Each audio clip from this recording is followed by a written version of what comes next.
একটি ছোট গ্রামে রহমান নামে এক গরিব কৃষক বাস করত। তার ছোট একটি জমি ছিল, যা দিয়ে সে কোনো রকমে সংসার চালাত। অনেক দিন ধরে তার জমি চাষের অযোগ্য হয়ে পড়েছিল। মাটি শুকিয়ে কাঠ হয়ে গিয়েছিল, বৃষ্টি হতো না, ফসল ফলতো না। সবাই বলতো, এই জমি দিয়ে আর কিছু হবে না, ছেড়ে দাও।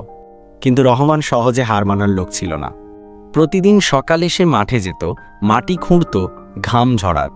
গ্রামের লোকেরা হাসাহাসি করত, বলতো পাগল হয়ে গেছে, এই জমি দিয়ে কিছু হবে না।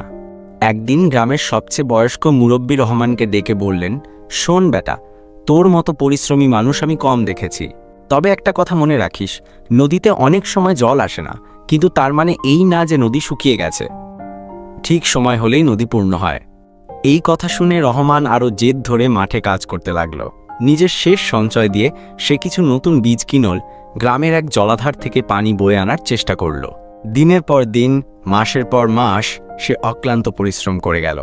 একদিন প্রচণ্ড ঝড়ের পর রাতভর বৃষ্টি শুরু হলো।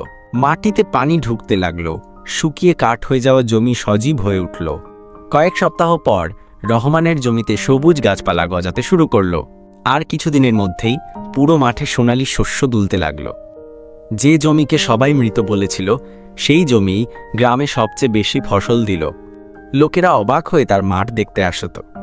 সবাই বলল, রহমানের মতো ইচ্ছাশক্তি থাকলে মরা জমিতেও সোনা ফলে। রহমান তখন হাসতে হাসতে বলল, পরিশ্রম করলে ভাগ্যও হার মানে। হাল ছেড়ো না, শেষবারের মতো চেষ্টা করো, হয়তো এটাই তোমার জয়ের সময়। গল্পের শিক্ষা, যতই কঠিন সময় আসুক, শেষ চেষ্টা না করে কখনো হার মানবে না। পরিশ্রম আর ধৈর্য সব অসম্ভবকে সম্ভব করতে পারে।